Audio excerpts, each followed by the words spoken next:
as new disturbing details are emerging about the time that American Edan Alexander spent in terrorist captivity.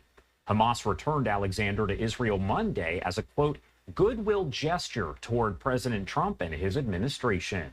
Alexander is believed to be the last living American hostage held by terrorists for nearly 600 days. Reports now from Israeli media, including Channel 12, say the 21-year-old spent time in tunnels, apartments, mosques, and tents for displaced Gazans, where he was forced to drink seawater and eat dirty bread. Alexander was also reportedly moved while hidden in a donkey-pulled cart while his captor was dressed as a woman. A lot of different topics to discuss here, so I do want to bring in Dr. Asaf Romarowski, Executive Director of Scholars for Peace in the Middle East. Thank you so much for taking the time, as always, to be here with us. Thank you, and good morning.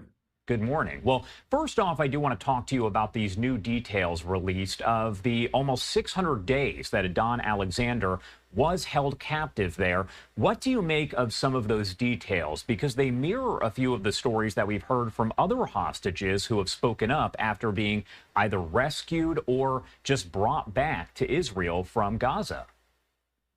100%. So, as you said correctly, Edan Alexander is the last living American that we know and had details about. And there's been a lot of mounting pressure to get Alexander out, not to mention lobbying by his family here in the States and, of course, by the administration.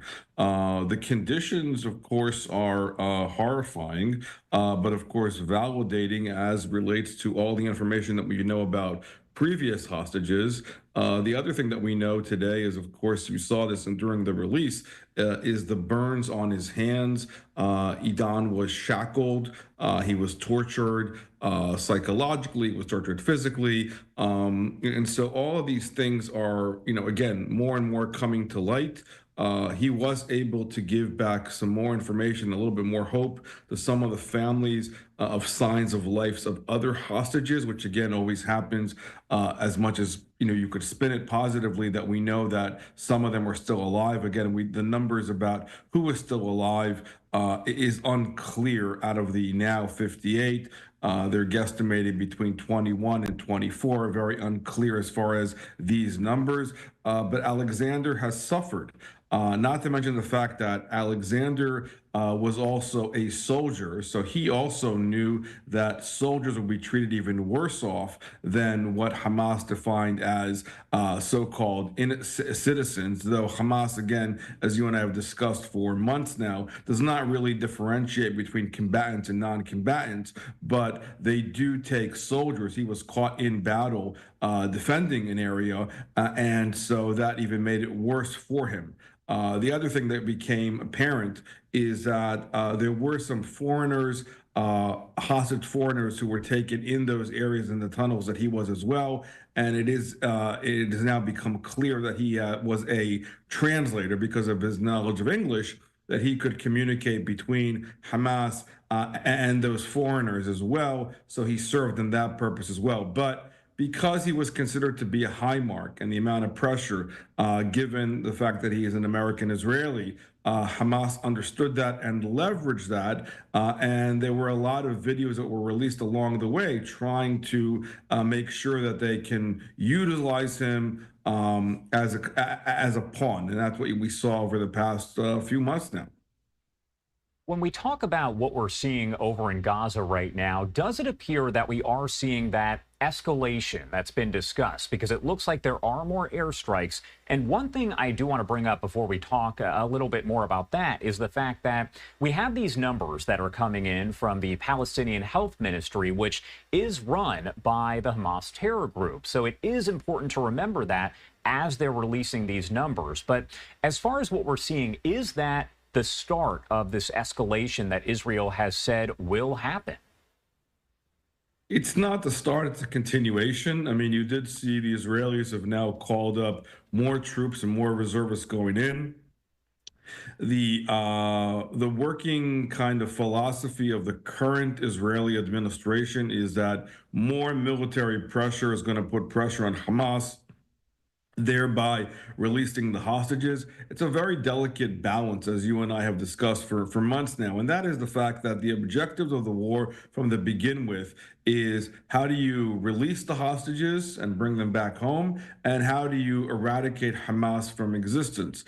Those objectives still remain intact. The problem has been, as we've seen now with the release even of Edan Alexander, which is important to note, which was predominantly brokered by the United States, not by Israel. This was not necessarily part of the proposed peace deal or proposed calm that Hamas was putting on the table as far as the release of more hostages.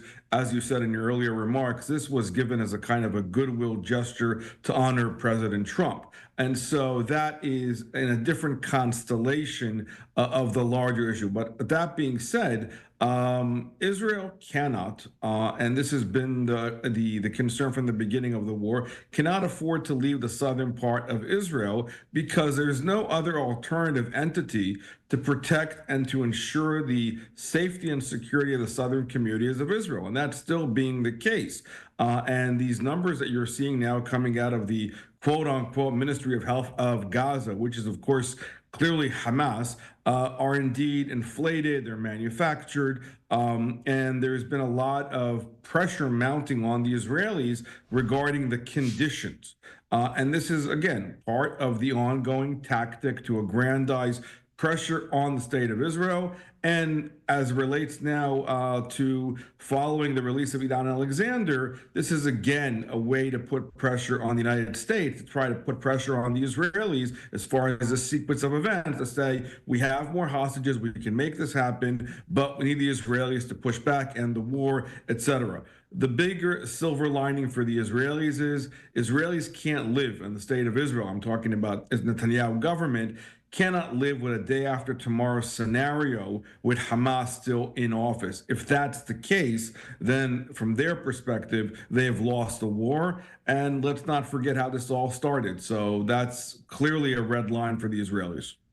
One thing I do want to talk about as well, leading into you, we did bring this up. Of course, President Trump is now back in Washington after that week-long trip over the Middle East. You had those different stops that were in Saudi Arabia, Qatar, as well as the UAE.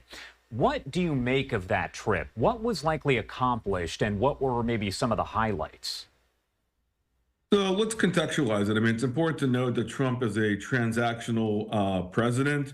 A lot of this was based on the economics, not necessarily about the Israeli-Palestinian dynamic or the war in Gaza. Again, they were part of the conversations.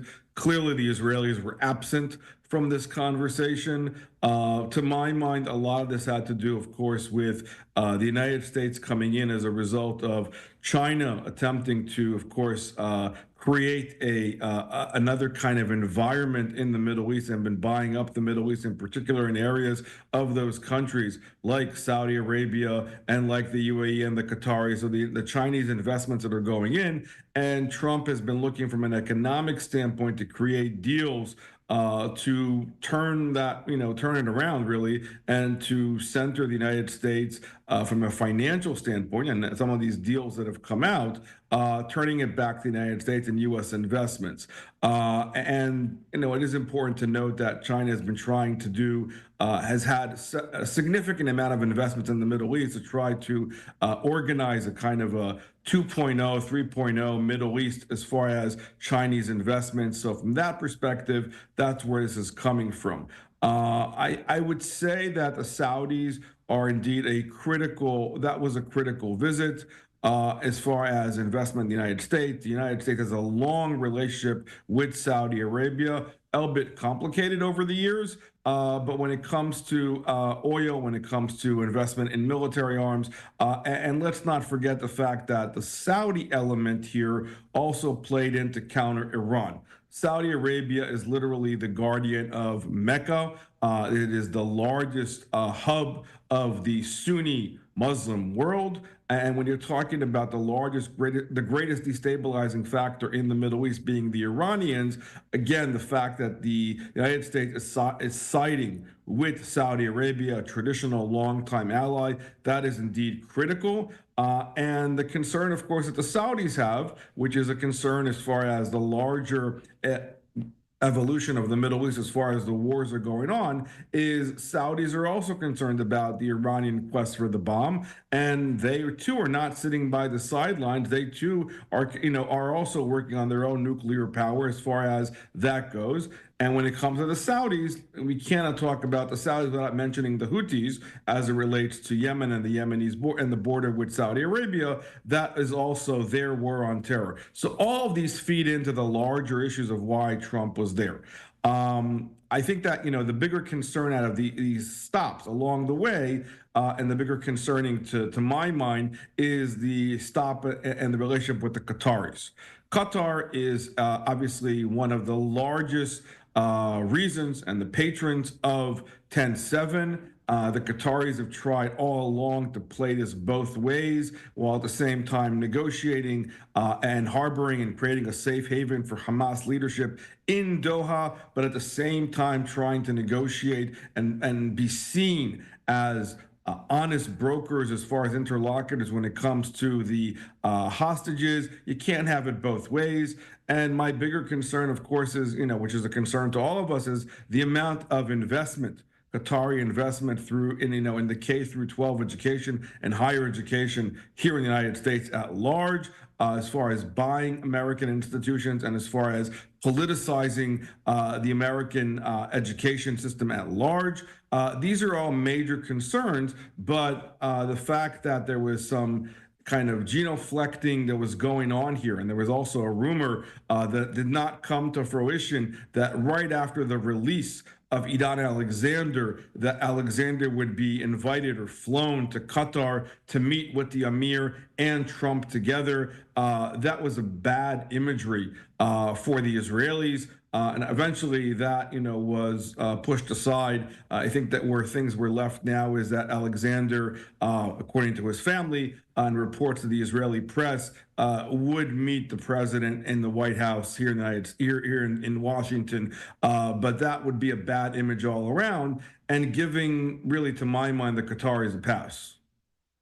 All right. Asaf Romarowski, as always, thank you so much for taking the time to join us. A lot to discuss here. So before I let you go, anything I missed, anything else that you want to add about everything going on there in the Middle East? There's a lot going on, as always. Everything is fluid. So at this point, I'm good. Thank you, as always. All right. Asaf, thank you again for being here with us. We appreciate it.